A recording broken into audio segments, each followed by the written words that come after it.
Hello, and thank you for joining us on this journey down memory lane as we look at what many people consider to be the greatest handheld RPG of all time, Golden Sun.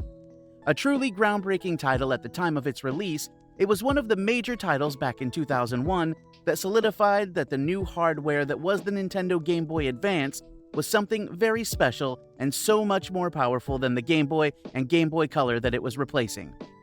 The story of how this incredible game came to be is very interesting, and today we are looking at how Golden Sun went from a game that was supposed to be released on the Nintendo 64 to one of the must-own titles of the Game Boy Advance library.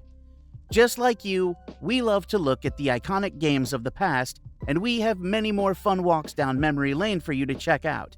Be sure to subscribe as we have some great videos planned, which are going to look at the stories of some of the greatest video games of all time and perhaps a few hidden gems along the way too. In the early 90s, 1994 to be exact, Shugo Takahashi, along with his brother Hiroiku, created the studio that today is known as Camelot Software Planning, or just Camelot for short. The brothers had the intention of making games for the Sony PlayStation, which was really turning heads and taking away a great deal of focus from Nintendo and Sega. In 1995, they would make that a reality as they developed Beyond the Beyond, which was one of the first RPGs that was available for the Sony PlayStation. However, also in 1995, they would work with Sega with their game Shining Wisdom, which was made for the Sega Saturn. While no strangers to the Shining series, Camelot's work on Shining Wisdom would see them take a real pivotal role in the franchise, and it would be their 1997 or 1998 game, depending on where you lived, title Shining Force 3, that would really lay the groundwork for some of the elements that we would see in Golden Sun a few years later. While Camelot released a few games for the PlayStation and were very well known by fans of Sega, Nintendo would come calling in the late 90s, and Camelot would work on Mario Golf in 1999 for the Nintendo Game Boy Color and Nintendo 64, as well as Mario Tennis the following year, once again for the Game Boy Color and Nintendo 64. This would be the start of Camelot being the ones who are responsible for the Mario Sports series, with their most recent release being Mario Tennis Fever for the Nintendo Switch 2, which was released in February in 2026. Although, let's walk it back to the early 2000s, as we are not here for the Mario Sports series. We are here for a truly incredible RPG, Golden Sun. In the very early stages of development, as Camelot was putting together what they wanted Golden Sun to be, the game was being made with the then current Nintendo console, the Nintendo 64, in mind. They understood the hardware thanks to their work on Mario Tennis and Mario Golf, but they found out that Nintendo was very close to releasing their next video game system, the Nintendo GameCube. Rather than making their new game for Nintendo's next home system, Camelot decided to pivot and make their upcoming game for Nintendo's Game Boy Advance, their new portable system, which had some serious horsepower for a handheld system. Looking to Shining Force 3 for inspiration, Camelot knew that they wanted their upcoming RPG to not just be about good taking on evil. They wanted the player to experience both sides of the story, playing both as the heroes and the antagonists. This went down incredibly well with Shining Force 3, and they wanted to build upon this for Golden Sun. Now, for as powerful as the Nintendo Game Boy Advance was, the system used small cartridges, and this meant that the big beefy adventure featuring two epic stories was simply not possible. Very early on, the decision was made to release Golden Sun in two parts. This was a much better decision than cutting the game down to be smaller in scale. Typically, handheld games had a much shorter development time than a game made for a home console. Golden Sun was one of the first handheld titles to have a rather lengthy development time, coming in at around 12 to 18 months depending on who you ask. Having such a long development time meant that Camelot could make the exact game that they wanted without having to rush to get the game completed. Nintendo, who were publishing the game, allowed them a great deal of freedom, and this freedom is a huge reason as to why Golden Sun became the epic adventure that we all know and love. These days, games are rushed to meet a specific date, or perhaps they are released in a less than finished state, requiring a quick day one patch or a patch shortly after release. There was none of this with Golden Sun. Camelot knew what they wanted to make, and Nintendo, possibly due to how well the Mario sports titles Camelot had made for them, gave them the time to bring their vision to life.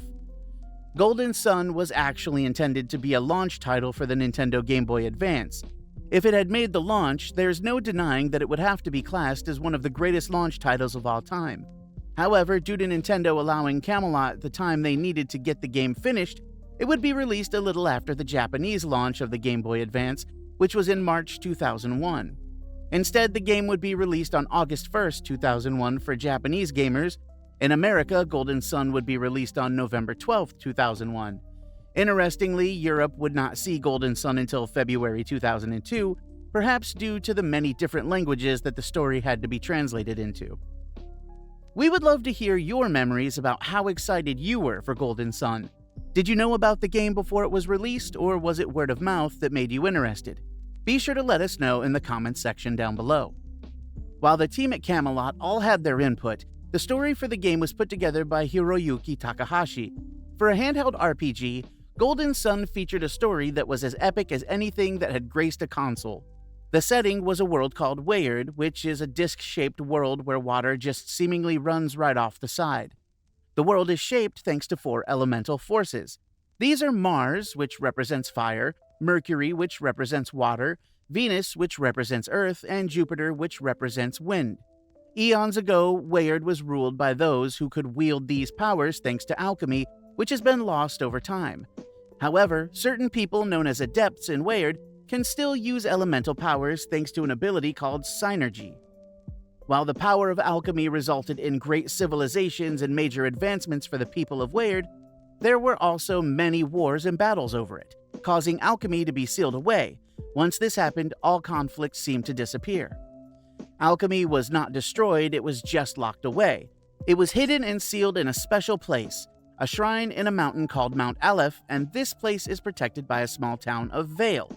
Now, to bring alchemy back, the 4 elemental stars are needed, and our antagonists of the game, led by Saturos and Menardi, want to get the elemental stars and bring back alchemy. Our heroes are led by a young adept called Isaac, who, along with his friends, Garrett, Ivan, and Mia, are trying to stop this from happening. Isaac is a wonderful character, and each of our heroes and villains gets some great character development that gets you very interested in the story. The writing does a fantastic job of making you actually care for these young heroes and their quest to get back the elemental stars and to save the day. While we're not going to spoil anything for you, this is a story that has many twists and turns. It truly will take you through each part of the emotional spectrum. The thing is, this is an epic story, but it is most certainly a part 1, as the sequel, Golden Sun: The Lost Age, fills in the blanks, lets you experience things from the villain's side, and makes you see that things are not quite as black and white as they seemed at the start of the game. The good news is, this is not actually a bad thing. As soon as you play through Golden Sun, you will want to jump straight into The Lost Age to see how this epic story comes to an end. Be sure to let us know what your favorite moment of the story in the first Golden Sun game was. While the story of Golden Sun was great, it was brought to life with some absolutely gorgeous visuals. Fumihide Aoki is credited as the artist, and they did a truly wonderful job. No matter if it is the overworld or one of the dungeons, the game looks amazing with detailed characters, and the world of Weyard is very varied in the different locations that you will be exploring. The combat in this game is brought to you with a real cinematic flair. To be honest, out of all of the first-year Game Boy Advance games, Golden Sun was the one that showcased just how much more powerful this little handheld was than the Game Boy Color. With that being said, the original Game Boy Advance was not backlit, so while this looked great, it was not until the Game Boy Advance SP or even the Game Boy Player for the Nintendo GameCube that people really appreciated just how breathtaking the game looked. In addition to looking great, the composer Motoi Sakuraba, a legend of the industry who is known for his work on the Tales series, as well as other Camelot titles such as the Mario Golf and tennis games, produced an incredible soundtrack that is just perfect. It has somber moments when they are needed, exciting and blood-pumping tracks too when things get intense, and in general the soundtrack is just perfect for each situation. It is one thing for an RPG to have a great story and some nice visuals and sound, but Golden Sun is not a case of style over substance. This is an incredible RPG from a gameplay point of view. You explore the overworld in a classic top-down view, Your party consists of 4 heroes, and all the classic RPG gameplay you would expect is here. There is a random battle system, which is just a ton of fun thanks to the Djinni system that will allow you to change your character's class or job. These will give the characters different attacks and abilities, as well as change their stats. Each of the 4 elements has 7 Djinni to find and add to your team. These can be found in the overworld and will join your team, or in other instances, you will have to battle them to get them to join you. An interesting twist here is that if you do not have a Djinni equipped to a character, they can be summoned in to deliver a devastating attack. Similar to how summons are used in other RPGs like Final Fantasy, for example. The elemental aspect of the game is not just used for the attacks that your characters will be doing during battle.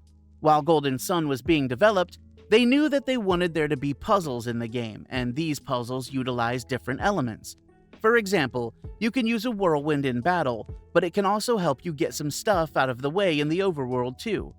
There are many situations where you will come to an area and not be able to progress, but once you get the right ability, you can then go back and progress. This is very clever, and it really does make you think about how to go through an area. Yes, combat is a huge part of the game, but Golden Sun is so much more than that as far as the gameplay goes. Golden Sun manages to walk the fine line of being challenging, but also fun.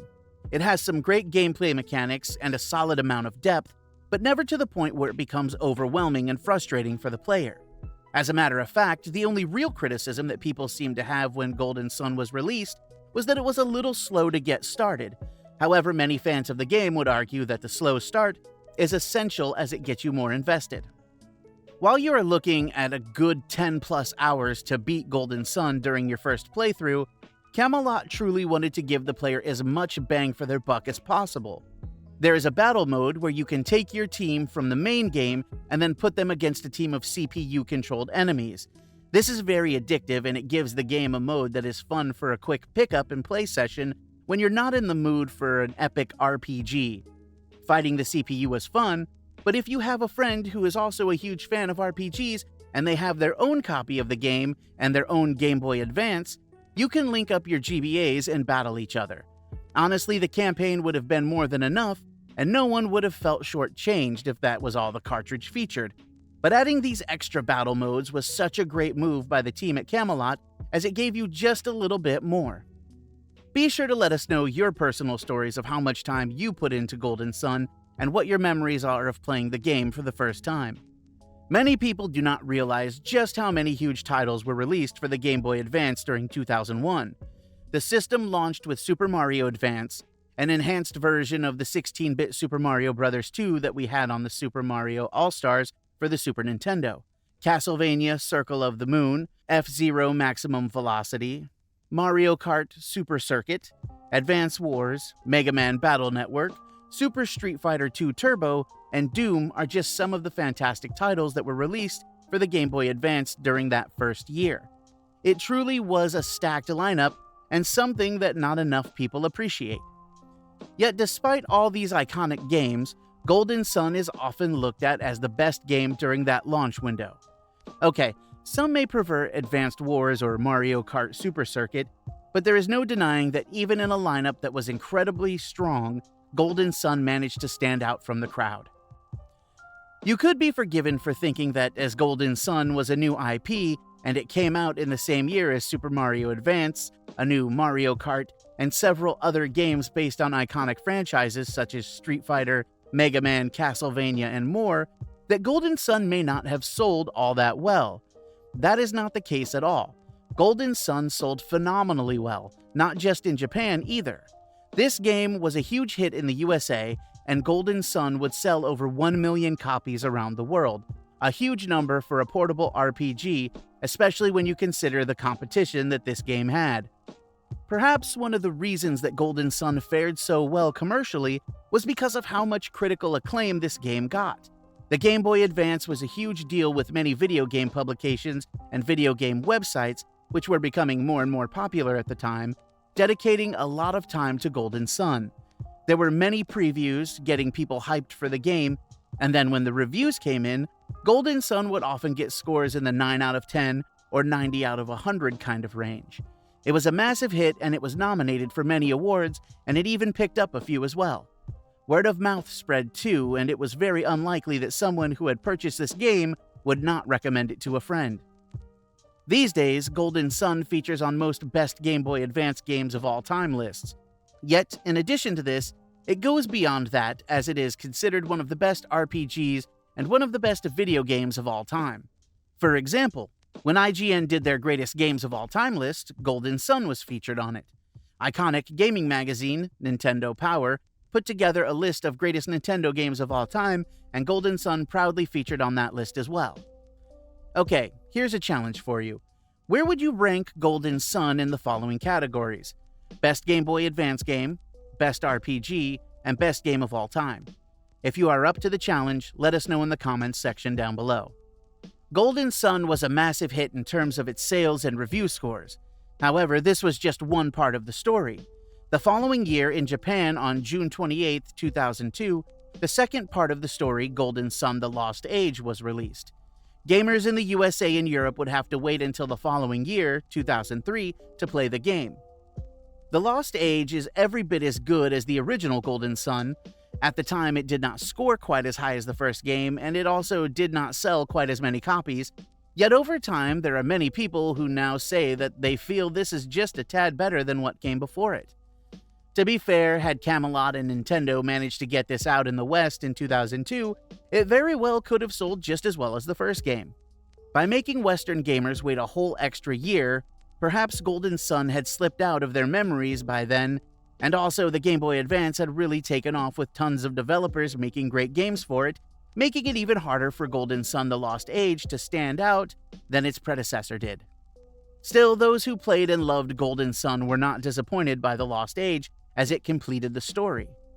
Despite Golden Sun and Golden Sun: The Lost Age performing very well, Camelot was not able to make a third game for quite a few years. They were hard at work on many Mario sports titles for the Game Boy Advance, as well as the Nintendo GameCube and Nintendo Wii. Yet despite working on new Mario Tennis and Mario Golf titles, the Takahashi brothers never forgot about Golden Sun, and in 2010, the third and to what is to date the last Golden Sun game was released. Golden Sun: Dark Dawn would be released for the Nintendo DS on November 29th in the USA. This brought the series to 3D and contained many of the elements that people loved from the first two games. It told a fantastic story that took place 30 years after the events of The Lost Age, now featuring the descendants of our heroes from the original titles. It did not perform as well critically or commercially as the games that came before it, but it was still a great game, and over the years fans have come to appreciate Golden Sun: Dark Dawn a lot more. While we're here to talk about the original Golden Sun today, we would love to know your thoughts on The Lost Age and Dark Dawn, especially if you like either of those games more than the original Golden Sun. You may think that 2010's Golden Sun: Dark Dawn was the last release for Golden Sun, and while that may have been the last game to be released in the series so far, Golden Sun would be re-released on the Nintendo Wii U as part of the Virtual Console service in 2014. The Lost Age would also be made available on this service. There were many iconic titles that were made available on the Wii and Wii U Virtual Console service, but Golden Sun was something very special. This was a great-looking game, and thanks to the Wii U being in HD, this was the best that Golden Sun had ever looked. Even players who had played the game many times on their Game Boy Advance, Game Boy Player on the GameCube, or even the Nintendo DS, never saw it look as good as it did on the Nintendo Wii U. While the game was not remastered, the visuals well and truly popped, and this made the Wii U the best way to experience Golden Sun at the time. The Nintendo Switch would see Golden Sun and Golden Sun: The Lost Age released as part of the Nintendo Switch Online service, and this is just awesome. It offers you the ability to save at any time you want, and it also has a rewind feature as well. Best of all, it looks every bit as good as the version that was released on the Nintendo Wii U. Of course, you do not technically own the game this way, but at least it offers you a way to play the game on a modern system. Although, as of writing, Nintendo has just made Pokemon Fire Red and Pokemon Leaf Green available for purchase outside of the Nintendo Switch Online service, so perhaps this could open the gates for other popular titles, such as Golden Sun, to be made available for purchase so that people can feel like they actually own the game. If you want to play the original cartridge, Golden Sun is not actually completely out of hand when it comes to buying the cartridge. As of making this video, Price Charting has a loose copy of the game listed at right around $34, which for a game of this quality is not a bad price at all. For a complete copy of the game, once again according to Price Charting, you are looking at around $100. This may sound high, but in comparison to other Game Boy Advance games, it is not anything too crazy. So there you have it, the story of one of the greatest handheld RPGs of all time. Golden Sun is the kind of game that has aged very well, and thanks to fans proudly talking about their love for the game, and the game being available for the Nintendo Switch online service, more and more people are now able to experience this incredible game. Thank you so much for joining us today. Golden Sun may not be as well known as the Zelda series, the Mario games, or even other RPGs such as Final Fantasy and Dragon Quest. However, for those who have experienced Golden Sun, they know what a special series this is, and we hope you now have more of an understanding of why those who love these games do. We have other walks down memory lane looking at iconic games such as The Legend of Zelda, Metal Gear Solid, and many more, so be sure to check them out.